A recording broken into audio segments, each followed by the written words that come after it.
আমাদের আজকের গল্পটা কিংসম্যানদেরকে নিয়ে, যাদের মাথা নষ্ট করা গোয়েন্দাগিরি দেখলে তুমিও বলতে বাধ্য হবে কোনোরকম অস্ত্র আর মারামারি ছাড়াও এভাবে কি যুদ্ধে জেতা যায়। জীবনে তো অনেক গোয়েন্দা দেখেছো, কিন্তু এই মুভিতে যে গোয়েন্দাদেরকে দেখানো হয়েছে তাদের লেভেল একেবারেই সবাইকেই ছাড়িয়ে গেছে। তো গল্পটা শুরু হয় 1997 সালে মধ্যপ্রাচ্যের কোনো একটা দেশ দেখিয়ে, যেখানে একদল সিক্রেট সার্ভিসের এজেন্ট একটা মিশনে গিয়েছিল, আর সেই মিশনে তারা একজন সন্ত্রাসীকে ধরে ফেলে। তো এখানে হ্যারি নামের একজন এজেন্ট ছিল, যে কিনা এই সন্ত্রাসীদেরকে জিজ্ঞাসাবাদ করার চেষ্টা করছিল। কিন্তু তখন আরেকজন এজেন্ট খেয়াল করে যে এই সন্ত্রাসী তার শরীরে গ্রেনেড লাগিয়ে রেখেছে, তাই সে দ্রুত নিজের সঙ্গীদেরকে বাঁচানোর জন্য তাদেরকে দূরে ফেলে দিয়ে সন্ত্রাসীটার উপর ঝাঁপিয়ে পড়ে। এই এজেন্ট নিজের জীবনের পরোয়া না করে তার সঙ্গীদেরকে বাঁচানোর জন্য শহীদ হয়ে যায়। হ্যারি নিজের সহকর্মীর মৃত্যুতে প্রচণ্ড কষ্ট পায়, তাই সে মিশন শেষ করে সেই এজেন্টের পরিবারের সাথে দেখা করতে যায়, যেখানে ওই এজেন্টের স্ত্রী লাইলা তার বাচ্চা ছেলে এক্সিকে নিয়ে বসবাস করত। হ্যারি লাইলার কাছে ক্ষমা চেয়ে তাকে জানায় যে তোমার হাজব্যান্ড আমাদেরকে বাঁচানোর জন্য শহীদ হয়ে গেছে। আর এই কথা শুনে লাইলা তো অবাক হয়ে যায়, কারণ সে তো কখনো জানতেই পারেনি যে তার হাজব্যান্ড এত বড় একটা গোপন সংস্থার হয়ে কাজ করে। তো যাই হোক, হ্যারি লাইলাকে সাহায্য করার জন্য সেই এজেন্টকে সম্মাননা দিয়ে একটা লকেট উপহার দেয়, আর সে বলে যে এই লকেটের পেছনে একটা নাম্বার রয়েছে। আমরা তো তোমার হাজব্যান্ডকে ফিরিয়ে দিতে পারবো না, কিন্তু তোমার যে কোনো বিপদে আপদে তুমি নির্দ্বিধায় আমাদেরকে এই নাম্বারে ফোন করবে, আমরা তোমাদেরকে অবশ্যই সাহায্য করব। কিন্তু লাইলা বারবার শুধু তার হাজব্যান্ডকেই ফেরত চাচ্ছিল, সেই সব মেডেল টেডেল নিতেই চাচ্ছিল না। তাই হ্যারি মেডেলটা সেই এজেন্টের বাচ্চা ছেলে এক্সির হাতে দিয়ে আসে। আর এখন আমাদের 9 বছর পরের ঘটনা দেখানো হয়, যেখানে আর্জেন্টিনার বরফে ঘেরা পাহাড়ি একটা অঞ্চলে ইংল্যান্ডের কোনো এক ভার্সিটির প্রফেসরকে কিডন্যাপ করে আনা হয়েছিল। প্রফেসর সেই সময়ের অনেক ভালো একজন কম্পিউটার কোডার এবং আর্টিফিশিয়াল ইন্টেলিজেন্স এক্সপার্ট ছিল। কিন্তু তখনই প্রফেসরকে বাঁচানোর জন্য সেখানে আবারও কিংসম্যান এজেন্সি থেকে একজন এজেন্ট চলে আসে। সে খুবই প্রফেশনালি সবগুলো কিডন্যাপারকে মেরে প্রফেসরকে উদ্ধার করে ফেলে। তবে মিশন কিন্তু এখনও শেষ হয়নি, কারণ হঠাৎই ওই ঘরের দরজাতে কেউ একজন নক করতে থাকে। কিংসম্যানের এজেন্ট ধীরে ধীরে দরজাটা খুলতে যেতেই পেছন থেকে একটা মেয়ে হামলা করে এই এজেন্টকে সম্পূর্ণ 2 ভাগে কেটে ফেলে। এই মেয়েটার নাম ছিল ক্যালি। সে দরজা খুললেই আমরা দেখতে পাই এই সিনেমার প্রধান ভিলেন ভ্যালেন্টাইন, যে কিনা বিভিন্ন লোক লাগিয়ে এই প্রফেসরকে কিডন্যাপ করিয়েছিল। তো যাই হোক, এখন আমাদেরকে কিংসম্যান এজেন্সির হেডকোয়ার্টার দেখানো হয়, যেখানে এই এজেন্সির প্রধান ছিল আর্থার নামের একজন বৃদ্ধ লোক। আর সে সম্প্রতি তার এজেন্ট মারা যাবার ঘটনায় অনেক চিন্তিত ছিল, তাই তারা একটা জরুরি মিটিং ফিক্স করছিল, যেখানে হলোগ্রাফির মাধ্যমে তারা বিভিন্ন দেশে অবস্থিত কিংসম্যান এজেন্সির প্রধানদের সাথে আলোচনা করতে থাকে। তাদের আলোচনার মূল বিষয়বস্তু ছিল যে যেই এজেন্ট মারা গেছে তার পরিবর্তে এই সংস্থাতে নতুন একজন এজেন্টের দরকার। তারা সবাই সম্মত হলে মিটিং শেষ করা হয়। আর এখন হ্যারি, আর্থার এবং ম্যারলিন সবাই মিলে প্রফেসরের কিডন্যাপিংয়ের ব্যাপারটা ইনভেস্টিগেশন করছিল। তাদের ধারণা যে প্রফেসরের মতো এত বড় একজন টেক জিনিয়াসকে যেহেতু কিডন্যাপ করা হয়েছে, তার মানে কিডন্যাপাররা নিশ্চয়ই অনেক বড় কিছু প্ল্যান করছে, কিন্তু এই প্ল্যানের ব্যাপারে তারা কেউ কিচ্ছু জানে না। তো এরপর আমাদেরকে এক্সিকে দেখানো হয়, যে এখন 18 বছর বয়সী যুবক হয়ে গিয়েছে। এক্সির মা এখন আরেকটা বিয়ে করেছে।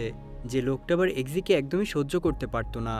নিজের বাড়িতে এতটা অশান্তি হবার কারণে এক্সি তার বন্ধুদের সাথে একটা ক্লাবে গিয়ে ড্রিঙ্কস করছিল, কিন্তু সেখানেও তার সৎ বাবার ছোট ভাই অ্যাডাম তার দলবল নিয়ে এক্সিকে বিরক্ত করতে থাকে। তারা এক্সিকে এই ক্লাব থেকে বের করে দেয়। তবে বের হবার আগে এক্সি অ্যাডামের গাড়ির চাবি চুরি করে নেয়। ফলে এক্সি আর তার নতুন বন্ধুরা মিলে অ্যাডামের গাড়ি খুবই বাজেভাবে চালিয়ে তার ক্ষতি করার চেষ্টা করতে থাকে। আর এভাবে এলোপাথারি গাড়ি চালাতে চালাতে তারা পুলিশের নজরে পড়ে যায়। তাই পালানোর জন্য আরও দ্রুত গাড়ি চালাতে গিয়ে এক্সি একটা দুর্ঘটনা ঘটিয়ে ফেলে। তাই পুলিশ তাকে গ্রেফতার করে নিয়ে থানায় আটকে রাখে। কিন্তু এখানে এক্সির মনে পড়ে যায় তার ছোটবেলার কথা, কারণ ছোটবেলায় তাকে যে মেডেলটা দেওয়া হয়েছিল সেটাতে একটা নম্বর ছিল, আর তারা তাকে প্রমিস করেছিল যে সকল বিপদে তাকে সাহায্য করবে। তাই আজকে এক্সি সেই নাম্বারে ফোন করে নিজের বিপদের কথা জানিয়ে দেয়। আর সাথে সাথেই কিংসম্যান এজেন্সি থেকে কল দিয়ে এক্সিকে পুলিশের কাছ থেকে ছাড়িয়ে নেওয়া হয়। এক্সি তো এই ব্যাপারটা দেখে অবাক হয়ে যায়, কিন্তু সে আরও অবাক হয়ে যায় কারণ তার সাথে আজকে দেখা করতে এসেছিল এজেন্ট হ্যারি। যদিও এক্সি হ্যারিকে চিনতে পারেনি, তবুও হ্যারি তাকে বলে যে আমি তোমাকে জেল থেকে ছাড়িয়ে এনেছি, আর তোমার গলায় যে লকেটটা সেটা আমিই তোমাকে দিয়েছিলাম। কথাটা শুনে এক্সি বেশ খুশি হয়ে যায়। আর তারপর তারা দুজনে একটা ক্লাবে গিয়ে গল্প করতে থাকে। হ্যারি জানায় যে আমি আর তোমার বাবা একসাথে কাজ করতাম, কিন্তু কথা শেষ হবার আগে সেখানে তাদেরকে বিরক্ত করার জন্য অ্যাডাম তার দলবল নিয়ে হাজির হয়ে যায়। সে এক্সিকে বলতে থাকে তুই আমার গাড়িটা ভেঙে অনেক বড় ভুল করেছিস রে। আজকে তোকে আমার হাত থেকে আর কেউই বাঁচাতে পারবে না। কথাগুলো শুনে বিরক্ত হয়ে হ্যারি তাদেরকে বলে, দেখো বাচ্চারা, তোমরা যে যার মতো বাড়িতে চলে যাও। আমি এক্সির সাথে গুরুত্বপূর্ণ একটা বিষয় নিয়ে কথা বলছি, এখন তোমরা ডিস্টার্ব করো না। কিন্তু কে শোনে কার কথা? অ্যাডাম এবং তার দলবল হ্যারিকে বৃদ্ধ চাচা ভেবে তার সাথে তর্ক করতে থাকে, যেটা দেখে রেগে মেগে হ্যারি তাদের সবাইকে মেরে মুহূর্তের মধ্যেই পরিস্থিতি ঠান্ডা করে ফেলে। আর এই মারামারির মধ্যে হ্যারির কাছে থাকা কিছু অসাধারণ হাইটেক অস্ত্র দেখে এক্সি তো একদম অবাক হয়ে যায়। কিন্তু হ্যারিকে যেহেতু নিজের পরিচয় গোপন রাখতে হতো, তাই সে এক্সিকে একটা গ্যাজেটসের মাধ্যমে সবকিছু ভুলিয়ে দেবার চেষ্টা করে। কিন্তু এক্সি তার কাছে আত্মসমর্পণ করে বলতে থাকে, প্লিজ আমাকে কিচ্ছু করো না, আমি কাউকে তোমার ব্যাপারে কিচ্ছু বলবো না।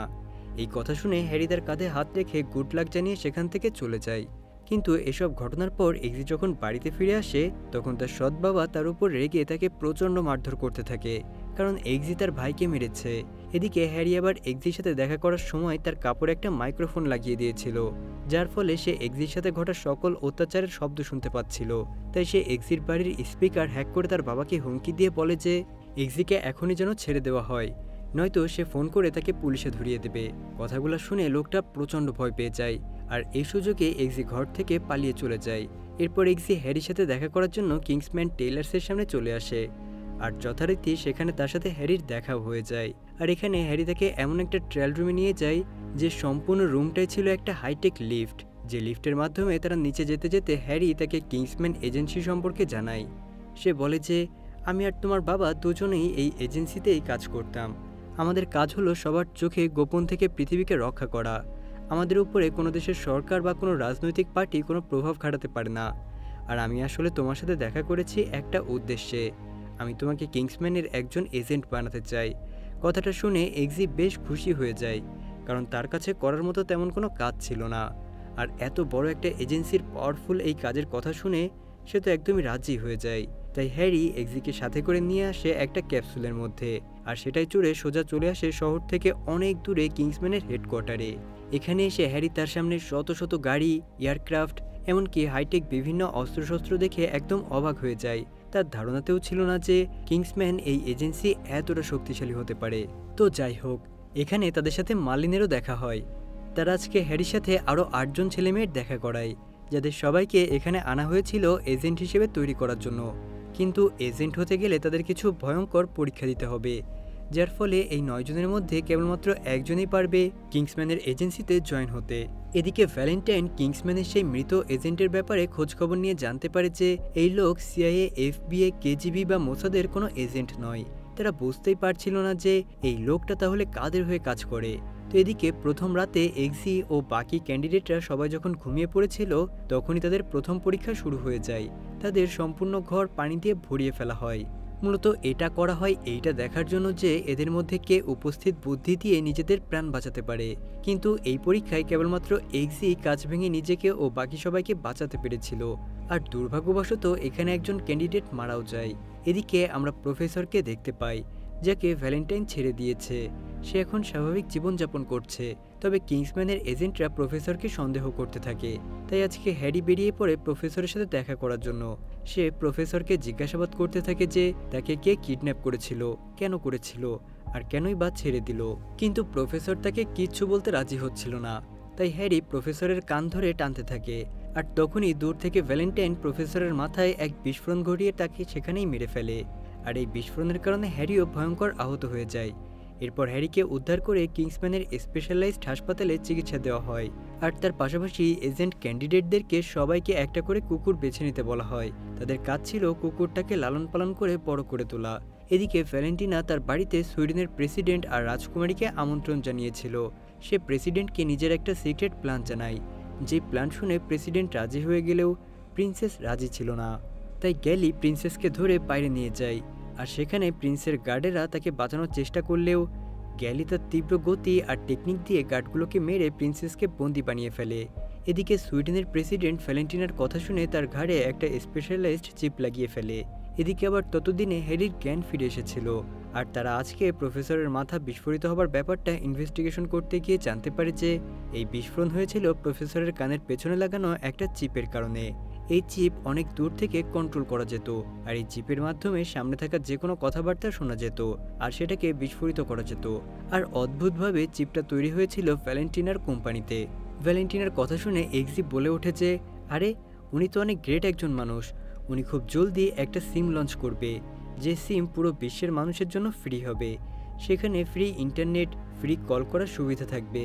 আর এই ব্যাপারটা জানতে পেরে হ্যারি সিদ্ধান্ত নেয় যে সে ভ্যালেন্টিনার কোম্পানিতে ডোনেশন দেওয়ার নাম করে তার সাথে দেখা করবে। সে আসলে জানতে চাচ্ছিল যে ভ্যালেন্টিনার মাথায় কী প্ল্যান ঘুরছে। এদিকে কিংসম্যান এজেন্সি প্যারাগ্লাইডিংয়ের একটা পরীক্ষা নিতে চলেছিল সকল চাকরি প্রার্থীদের মধ্যে। এই প্যারাগ্লাইডিং করে যারা সঠিক জায়গাতে ল্যান্ড করতে পারবে তারাই নেক্সট রাউন্ডে যেতে পারবে। আর এই কাজ করতে গিয়ে প্রায় সবাই এলিমিনেট হয়ে যায়, শুধুমাত্র এক্সি, রক্সি আর জেমস নামের একটা ছেলে সঠিক জায়গাতে ল্যান্ড করতে সক্ষম হয়। এদিকে আজকে হ্যারি চলে গিয়েছিল ভ্যালেন্টাইনের সাথে দেখা করতে, কিন্তু সে ভ্যালেন্টাইনের কাছে তেমন কোনো তথ্য জানতেই পারে না। তবে তার চশমায় লাগানো ক্যামেরার মাধ্যমে সে একটা গির্জার ঠিকানা সম্বলিত লিফলেট দেখতে পায়। তো যাই হোক, এদিকে আবার পরদিন ভ্যালেন্টাইনের সিম রিলিজ হয়ে যায়, যেটা ফ্রিতে নেবার জন্য লাখ লাখ মানুষ তাদের স্টোরের সামনে ভিড় লাগিয়েছিল। তো যাই হোক, আজকে আবারও চাকরি প্রার্থীদেরকে একটা পরীক্ষা নেওয়া হয়, যেখানে তাদের তিনজনকেই একটা ক্লাবে গিয়ে একটা মেয়েকে ইমপ্রেস করতে হবে। তো যথারীতি তারা তিনজন সেখানে গিয়ে সেই মেয়েটাকে ইমপ্রেস করার কাজে লেগে পড়ে, কিন্তু তারা ড্রিঙ্কস করার সাথে সাথে সেখানে সবাই অজ্ঞান হয়ে যায়। এদিকে এক্সির জ্ঞান ফিরলে সে দেখতে পায় যে তাকে একটা রেল লাইনের সাথে বেঁধে রাখা হয়েছে, আর একজন লোক তাকে এই কিংসম্যান এজেন্সির ব্যাপারে জিজ্ঞাসা করছে। এক্সি দেখতে পায় যে ট্রেন প্রায় কাছে চলে এসেছে, কিন্তু তবুও সেই লোকটাকে কিছুই বলে না। আর ট্রেন চলে গেলে আমরা দেখতে পাই যে এক্সি সহি সালামতে রেল লাইনের নিচে চলে গিয়েছিল। তখনই সেখানে হ্যারি এসে বলে যে এটাও একটা পরীক্ষা ছিল, আর এই পরীক্ষায় এক্সি আর রক্সি পাশ করতে পারলেও জেমস ভয়ে এজেন্সির সম্পর্কে সব বলে দিয়েছিল। তো যাই হোক, এক্সির এমন ভালো কাজ দেখে হ্যারি তাকে নিয়ে কিংসম্যানের গোপন একটা কক্ষে চলে যায়, যেখানে শত শত হাইটেক অস্ত্র ছিল, যেগুলো পৃথিবীর অন্য কোনো আর্মি বা এজেন্সি কারো কাছেই ছিল না। এখন এই এজেন্সির প্রধান আর্থার এক্সিকে ডেকে পাঠায়, আর সে এক্সির সাথে থাকা তার পালন করা সেই কুকুরটাকে মেরে ফেলতে বলে, কিন্তু এক্সি শত চেষ্টা করেও এই কাজটা করতে পারছিল না। আর এটা ছিল একটা পরীক্ষা, যেই পরীক্ষাতে এক্সি ফেল করে, আর রক্সি কুকুরটাকে মেরে ফাইনাল পরীক্ষায় পাশ করে যায়, আর সে হয়ে যায় কিংসম্যানের একজন দক্ষ এজেন্ট। এক্সির বাতিল হওয়ার কথা শুনে হ্যারি প্রচণ্ড কষ্ট পায়। সে এক্সিকে নিজের বাড়িতে ডেকে তাকে বলে যে সেদিন আসলে তোমাদের বন্দুকে কোনো গুলি ছিল না, ওটা ছিল ব্যাস একটা ইমোশনাল টেস্ট, যেটাতে এক্সি ফেল করেছে। তাদের কথাবার্তার মধ্যে সেখানে মার্লিন ফোন করে হ্যারিকে জানায় যে ভ্যালেন্টাইন সেই গির্জায় কিছু একটা করতে চলেছে, কিন্তু কি করবে সেই সম্পর্কে তাদের কাছে কোনো তথ্য নেই। তাই হ্যারি প্রস্তুত হয়ে বেরিয়ে পড়ে সেই গির্জার উদ্দেশ্যে। সে ওখানে গিয়ে দেখতে পায় যে একজন ফাদার কয়েকশো মানুষের উদ্দেশ্যে উত্তেজিত হয়ে ভাষণ দিচ্ছে। এসবের মধ্যে হঠাৎ করেই উপস্থিত সকল মানুষের মোবাইল থেকে এক ধরনের সাউন্ড রেডিয়েশন বের হতে থাকে, যার ফলে মুহূর্তের মধ্যে উপস্থিত সকল মানুষ রাগান্বিত আর হিংস্র হয়ে ওঠে, আর তারা একে অপরের উপর প্রাণঘাতী হামলা চালাতে শুরু করে। আর সেই রেডিয়েশনের প্রভাবে হ্যারিও যেন পাগল হয়ে গিয়েছিল। সে এলোপাথারি মারতে মারতে একাই প্রায় সবাইকেই মেরে ফেলে। আর ফাইনালি যখন সেই রেডিয়েশনের প্রভাব শেষ হয়, তখন সেখানে হ্যারি ছাড়া আর কেউই বেঁচে ছিল না। হ্যারি বুঝতে পারে যে সে না বুঝে কত নির্দোষ মানুষকে মেরে ফেলেছে। হ্যারি বুঝতে পারে যে ভ্যালেন্টাইন আসলে নিজের সিমের কার্যকারিতার পরীক্ষা করার জন্য চার্চের এই মানুষগুলোর উপর একটা এক্সপেরিমেন্ট চালিয়েছিল। এদিকে হ্যারির এইসব কাজকর্ম দূরে থেকে কম্পিউটারের মাধ্যমে এক্সি এবং মার্লিন দুজনেই দেখছিল। তো যাই হোক, ওদিকে হ্যারি গির্জা থেকে বের হতেই তার সামনে ভ্যালেন্টাইন চলে আসে, আর সে সরাসরি গুলি করে হ্যারিকে সেখানেই মেরে ফেলে। আর এটা দেখে মার্লিন আর এক্সি দুজনেই রীতিমতো কান্না করে দেয়। তাই এক্সি সাথে সাথেই আর্থারের সাথে দেখা করে এবং তাকে দ্রুত ভ্যালেন্টাইনের বিরুদ্ধে কোনো একটা পদক্ষেপ নিতে বলে, কিন্তু আর্থার তার কোনো কথারই জবাব দেয় না, বরং তাকে হ্যারির মৃত্যুর শোক পালনের জন্য মদ্যপান করতে বলে। কিন্তু হ্যারি আর্থারকে দেখেই বুঝে ফেলে যে আর্থারকে ভ্যালেন্টাইন নিজের তলে টেনে নিয়েছে, কারণ আর্থারের কানের পেছনে একটা কাটা দাগ ছিল। আর্থারের আসল পরিচয় এক্সি জেনে গিয়েছিল, তাই আর্থার ভ্যালেন্টিনার আসল প্রাণও তাকে জানিয়ে দেয়। ভ্যালেন্টিনা আসলে পৃথিবী থেকে গ্লোবাল ওয়ার্মিং দূর করতে চায়, আর তাই পৃথিবী থেকে মানুষ কমানোর কাজটা ভ্যালেন্টিনা নিজের কাঁধে তুলে নিয়েছে। সে এমন একটা সিম বানিয়েছে যার মাধ্যমে সে পুরো পৃথিবীর প্রায় সব দেশের সব মানুষকে কন্ট্রোল করে নিজের কাছে নিয়ে ফেলবে। তারপর সেই ফোনগুলোর মাধ্যমে রেডিয়েশন ছড়িয়ে দিয়ে সে মানুষদেরকে হিংস্র আর পাগল বানিয়ে ফেলবে, যার ফলে মানুষেরা নিজেদের মধ্যে মারামারি করে জনসংখ্যা অনেকটাই কমিয়ে ফেলবে। তবে এসব থেকে বাঁচার জন্য পৃথিবীর অনেক ধনী মানুষেরা ভ্যালেন্টিনার থেকে নিজেদের কানের পেছনে একটা ডিভাইস লাগিয়ে নিয়েছে, যার মাধ্যমে তারা এই রেডিয়েশন থেকে বাঁচতে পারবে। আর এভাবে পৃথিবী থেকে মানুষ কমে গেলে ভবিষ্যতের পৃথিবী হবে অনেক সুন্দর। তো এসব গল্প শেষ করে আর্থার এক্সিকে খেতে দেয়। সে আসলে গ্লাসের ভেতরে বিষ মিশিয়ে দিয়েছিল, কিন্তু এটা এক্সি আগেই বুঝতে পারে, তাই সে গ্লাস পরিবর্তন করে দেয়। তাই আর্থার নিজের দেয়া বিষে নিজেই মারা যায়। এরপর এক্সি আর্থারের কানের পেছন থেকে সেই চিপটা বের করে মার্লিনের কাছে নিয়ে যায়। যেহেতু তারা এখনও জানতো না যে এই এজেন্সিতে আরও কত লোক ভ্যালেন্টিনের সাথে জড়িত হয়ে গেছে, তাই তারা তিনজন মিলে একটা মিশন করার সিদ্ধান্ত নেয়। মার্লিন রক্সিকে বলে যে আমি তোমাকে গ্যাস বেলুনের মাধ্যমে স্পেসে পাঠাবো, সেখানে একটা মিসাইল ছুড়ে তোমাকে ভ্যালেন্টিনার স্যাটেলাইটটা ধ্বংস করে দিতে হবে। স্যাটেলাইটটা ধ্বংস হলে অন্তত 1-2 ঘন্টা ওর সিম কোনো কাজই করবে না, আর এই সময়ের মধ্যে আমরা ভ্যালেন্টিনাকে মেরে এইসব ধ্বংসলীলা থামিয়ে দেব। এছাড়াও মার্লিন আর্থারের ফাইল ঘেটে জানতে পারে যে ভ্যালেন্টিনা সেই ধনী মানুষগুলোকে নিরাপদে রাখার জন্য একটা গোপন জায়গা তৈরি করেছিল, যেখানে বসে তারা অপেক্ষা করবে পৃথিবীতে চলা এই ধ্বংসলীলা থেমে যাবার জন্য। আর পৃথিবী থেকে অর্ধেক জনসংখ্যা কমে গেলে তবেই তারা বের হবে। তাই মার্লিন এখন আর্থারের সকল পরিচয়পত্র বানিয়ে দেয় এক্সির নামে, আর সে এক্সিকে নিয়ে যেতে থাকে ভ্যালেন্টিনের গোপন সেই আস্তানায়, কারণ সেখানে গিয়ে কোনো রকমে এক্সিকে ভ্যালেন্টাইনের সিমটা হ্যাক করতে হবে, আর সেটা করতে পারলে ভ্যালেন্টিনার খেল খতম। তো যথারীতি প্ল্যান মোতাবেক রক্সি চলে যায় স্পেসে, আর এক্সি চলে আসে সেই গোপন আস্তানায়।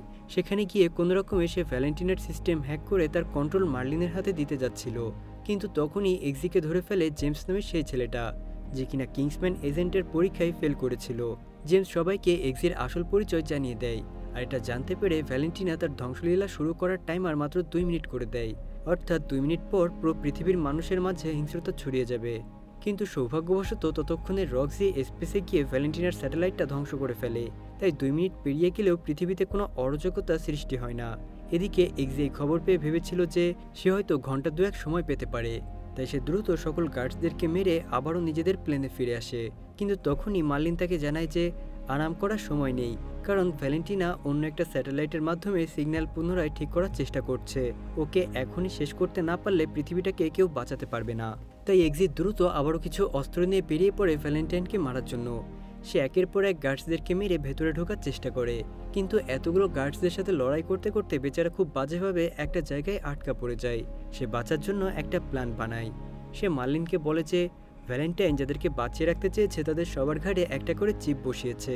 সেই চিপ যেহেতু বিস্ফোরিত করা যায়, তাহলে মার্লিন কি পারবে সেই চিপটা হ্যাক করে বিস্ফোরিত করে দিতে? মার্লিন তখন বলে যে হ্যাঁ, আমি পারবো।